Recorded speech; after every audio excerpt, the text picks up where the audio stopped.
Shalom.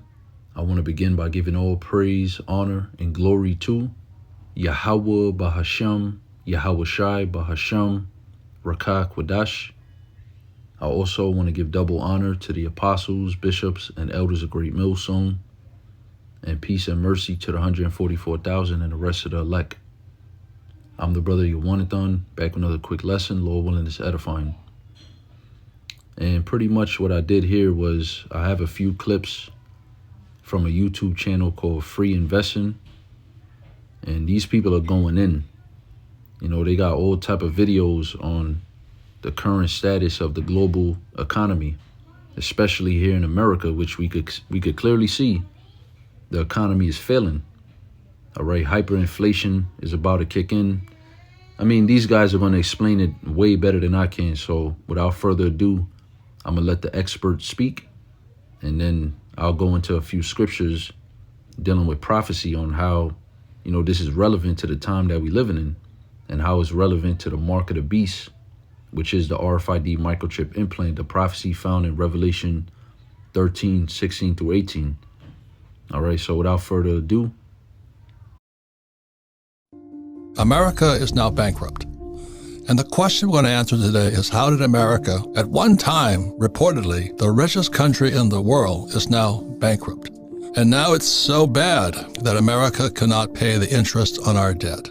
To understand that, we have to have three old guys today here, because we've seen it happen over all these years. We can see it coming. The question is, what does that mean? That'd be like you saying, oh, I took out 10-second mortgages on my house, but now my job at McDonald's doesn't cover the mortgage payments. What does that mean? It means you'd be living out back of McDonald's. That's what it means, you know, if you can understand this whole thing. Very, very important to understand how the richest country in the world went broke, and we're broke today. A lot of people had no idea back then, and unfortunately, to this day, they don't. How do we become bankrupt? How is it that we owe $1 trillion in interest payments and we don't collect that much? On top of that, we owe Social Security, Medicare, and the biggest asset in America today is student loan debt. All the entitlements that are out there are far more than the national debt that we have. Correct. It's even bigger than when we hear the national debt just hit $33 trillion. It's maybe more like $200 trillion is the real number. I think it's 260. Yeah. 260 trillion is ungodly. How do we get this far into debt? This thing's a big mess. It's like the big house of cards that's set to come down. We're into it right now. It's not tomorrow. It's not maybe. It's right now. This is a global crash. The American empire is going down. We don't know what it is anymore. Whatever is money today, but there's a lot of rumor about the Fed coin and CBDC, central bank digital currency. There's also Bitcoin and now Fed. So the question is, what is money and what does it mean? And anytime there's a big change, there's always the rumor goes up and speculation and panic and all this. And it's for good reason. Throughout history, who controls the money controls the world. And since 1944, America has controlled the money, with the US dollar being the reserve currency of the world, which caused America to boom, but it also caused many problems. Fiscal policy does work, but at a very high cost. And here it is. U.S. economy, it looks like it's growing about 2.4%, 2.5%, which, you know, it's low compared to potential, but it's decent growth. But how much is the debt going up at the same time? The debt's going up faster. The debt's going up like 3.5% on an annualized basis. So are you running deficits? Yes. Are you getting some growth? Yes. But the debt is going up faster than the growth. And so this shows up in a measurement called debt to GDP. People throw around big numbers, and they are big numbers. $37 trillion of national debt. That's about right. But you can't really make sense of that number unless you put it in the context of the size of the economy. Simple example, if you owe $20,000 on your MasterCard, is that a lot or not? Well, if you make $20,000 a year, it's a lot. You're probably going bankrupt. If you make $500,000 a year, you can just write a check. And so you can't really learn much from the number, from the size of the debt. You have to compare it to the size of the economy. So what's that number? Well, that number is over 130% right now, which, by the way, is the highest in U.S. history. That goes back to late 1960s, so it's a good time frame. By the way, the number we have today is the highest in U.S. history. The last time it was even close was the end of World War II. It was about 120% Today, it's about 132%. So it's the highest in history, highest at the end of World War II. But even in World War II, I like to say, well, we won the war. We spent a lot of money, we ran up a lot of debt, but we won the war with our allies. And the U.S. was a global hegemon. Our percentage of global production, global capacity, automobiles, whatever, it was off the charts. And we had a long run as the superpower. Today, we've got a higher debt to GDP ratio, but we haven't won any wars lately. We're losing on, Ukraine, losing in the Middle East. No one really respects the United States. We got leadership, etc. So we're not getting anything for our money. We're wasting the money. And that's my concern, that the central planners, the Marxists, are going to leverage that crisis situation. Their motto is you never let a good crisis go to waste. Correct. If we continue to see problems in the banking system that exceed the FDIC's ability to patch up the holes, then, of course, they come in on their white horse saying, well, we've got the solution. All you have to do is take your dollars from these unsafe commercial banks and just move them to the safest bank in the world, which is the Federal Reserve, which is the central bank. And people see that as, that little bit, that perceived security and safety, they give up their freedom. But what they don't realize is they're doing a deal with the devil.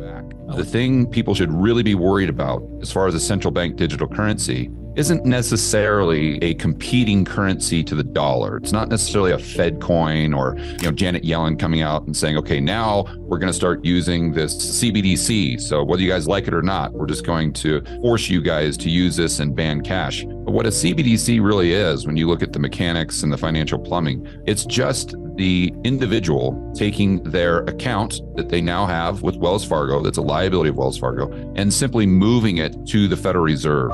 This is what we really need to push back against, assuming that you value freedom, liberty, free market capitalism, and especially your privacy. Because all those Orwellian things that we have heard of that we don't want to come to fruition, those cannot happen unless your dollars are on Fed's balance sheet, that your bank goes from being Wells Fargo to Jerome Powell and the FOMC. So America's through. And not only America, but this whole global banking system underneath the central bankers, the Rothschilds, who are Edomites, according to the Bible, the wicked. This whole system is done. All right, they're scrapping this and they're bringing in their central bank digital currency, which is basically the same system. All right, it's not a whole new system, but as the World Economic Forum labeled it, it's a great reset. It's a reset. It's an update and a reset to this current fiat debt-based economy. All right. And in order for that to happen, there has to be a global economic collapse. All right. So that's what's coming. There's not going to be no fix to this, the interest rates and quantitative easing. That's not going to fix none of this. This system is broken. All right. This type of banking system underneath the central bankers is a broken system. It wasn't made to work. It wasn't made to prosper. The reason why they made it, Proverbs 22, verse 7, the rich ruleth over the poor, and the borrower is servant to the lender. So they pretty much just indebted the whole world. If you look it up, global debt to the IMF is $305 trillion. Pretty much these people own the world. All right. And they did it through a debt-based economy. And guess what? The CBDCs, the central bank digital currencies, is nothing different. It's still a debt-based economy. It's still backed by nothing. It's still a fiat currency, but this time it's digital. All right. It's going to be through your phones, through the digital ID, through the FedNow app, and eventually all roads are leading to Revelation 13, 16 through 18, which is the mark of the beast, the RFID microchip implant. That's going to be the device that you need to have implanted in you, according to Bible prophecy, in order to use digital currency. In order to use CBDC, you're going to need that device. All right. And that's how they've craftily and deliberately brought this agenda about. They did it through enslaving the world into debt. All right. So there's no recovery of this. Any of you people who got hope that this is going to be fixed, and you're delusional.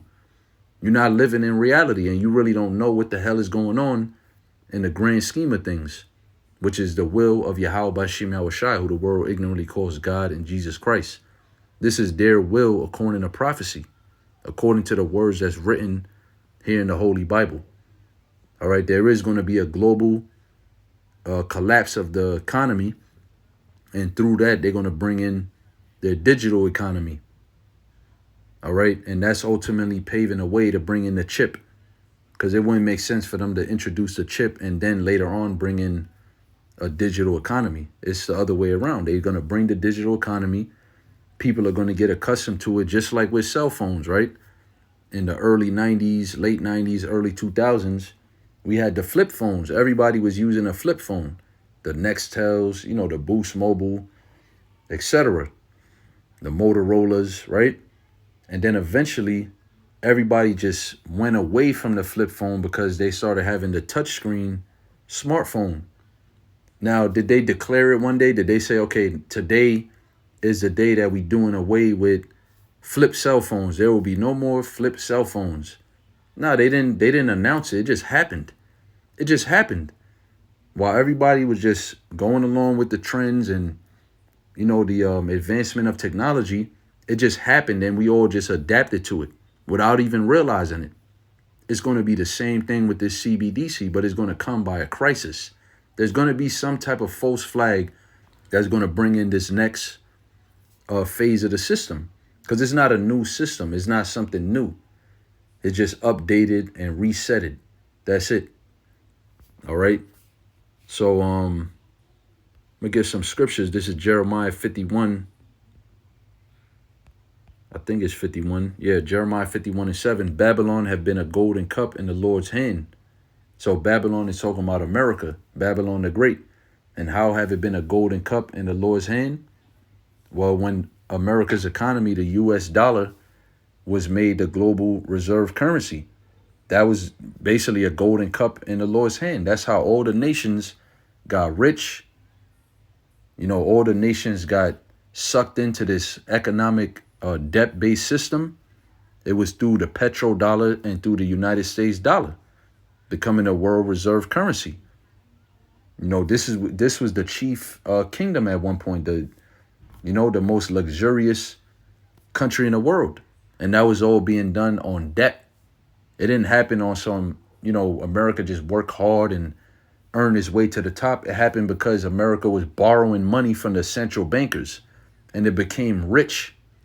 All right. Yeah. When you borrow money, when you loan money, you invest it. You try to bring back, some of your money through profit. You pay your debts and then you have your profit. But that is a system that America used to get where it's at, along with, of course, slavery, man, free labor. You can't forget that.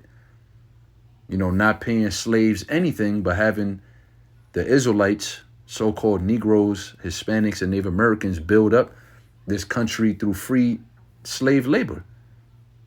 You see, a combination of these things made America a golden cup in the Lord's hand that made all the earth drunken. The nations have drunken of her wine, therefore the nations are mad. So based on these clips that I just played, you could see that a lot of these countries, they suffered and they still suffering, and they in debt to this very day through America. All right, through trading oil for American dollars, which was known as OPEC.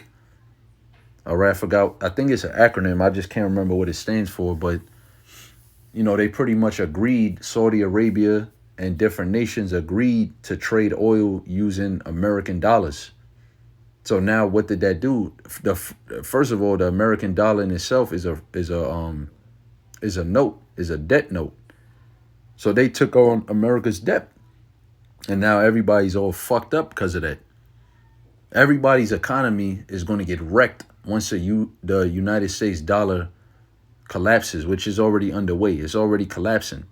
But once it's officially declared, or, whatever that event is, that is the final blow to take this place out, to crush the economy, everybody else's economy is going to suffer too.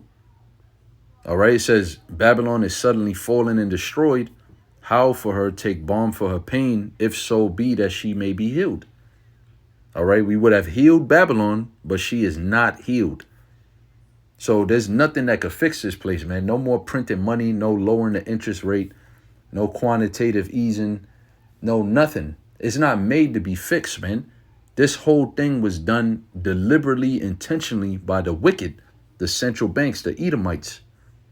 All right, Esau, Edom, according to the Bible, the nation of Edom, so-called white people today, so you can understand, but the elites of them, not just the average so-called white man in America, the elites, the central bankers, the international bankers, they have done this. This is their works. All right, they dug a ditch and everybody fell into that ditch. And now they're planning on implementing a digital currency, all right, to pave the way for the mark of the beast. So there's no healing of this. There's no fixing this. There's no reversing this. We can only move forward. And moving forward, what's going to come out of this? What's going to come out of $260 trillion of debt? A digital economy, a transferring of wealth to a digitalized system. All right, because you won't be able to, first of all, you can't pay that debt back now. There's not $260 trillion in paper floating around. All right, some of that money have been destroyed. Some of that money goes back to the 1800s, the 1900s. Paper money I'm talking about. Some of that is destroyed. It's not even existing no more. It's not in circulation, but yet it's still in the system digitally. So once again, we already basically there. We already are in a digital economy. All right, it's just a few more things that need to change. You see the commercial banking establishment failing because as you see in the clips, you know, they, like I said, they explain it better than I can. But you see that the experts, they know that something is terribly wrong and that because of this current economic structure that's been set up by the central bankers, that's a reason why everybody's suffering, and really the suffering haven't even begun. It's going to get far worse. How they say it's going to get worse before it gets better. And better meaning, quote unquote, better meaning when they bring in the chip. That's going to be the one size fits all solution for all nations that are in debt to the central banks and having these economic collapses. That's going to be the one size fits all solution, the microchip. There's no healing of this place.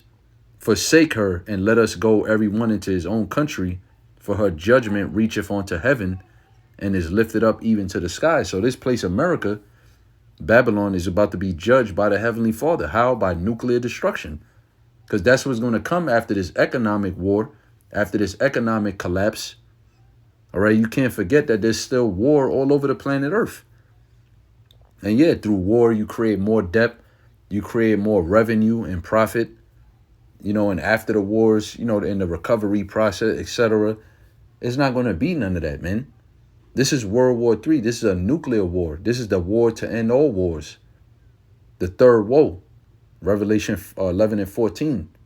And this was going to cause America, Babylon the Great, to be destroyed, to be desolated by fire. All right, so these are the things that's coming. So there's no hope.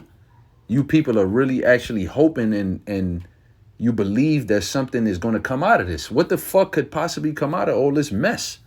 It has to be destroyed. You still want to be in debt? You want to be in slavery to the central banks through debt?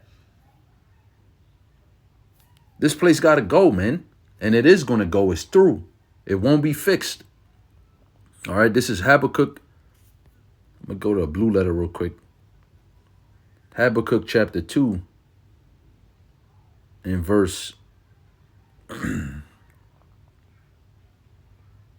6. It says, shall not all these take up a parable against him? It's talking about the nations that he's gathered. When you read up in the 5th verse, it tells you how he gathereth unto him all nations, talking about the elites of Edom, the wicked. You know how through their policies and their ideology, they rule the world, the wicked. You know, Job 9 and 24, they rule the world. The earth is given into their hand, and this is what they do. All right, they indebted everybody. Shall not all these take up a parable against him and a taunting proverb against him and say, woe to him that increaseth that which is not his? How long? Because what did they do? They duped you. They gave you a paper fiat debt economy, paper money, in exchange for actual resources, man. For actual land, actual gold, actual silver, actual tangible wealth. They gave you a fucking piece of paper, man. And that's how they increase their riches and their wealth. Proverbs chapter 18, I believe it's 18 and 8. No. 8 and 18. Let me see. No. Probably 28 and 8. Yeah, this is Proverbs chapter 28, verse 8. He that by usury, the word usury, when you go into it in the scriptures, is interest. So let's say you loan somebody $20. I'm just, giving an example, $20, and then they say, you owe me back $25. I'll loan you the $20, but only if when you pay me back, you give me an extra $5. That's usury. That's against the law of the Heavenly Father. That's against the law, statute, commandments of the Bible. That's wicked. That's actually a sin to do that to somebody. Whatever somebody loan you, they pay you back. Whatever somebody borrow from you, they pay you back whatever they borrowed. If they can't pay it back, they are your servant. They have to work.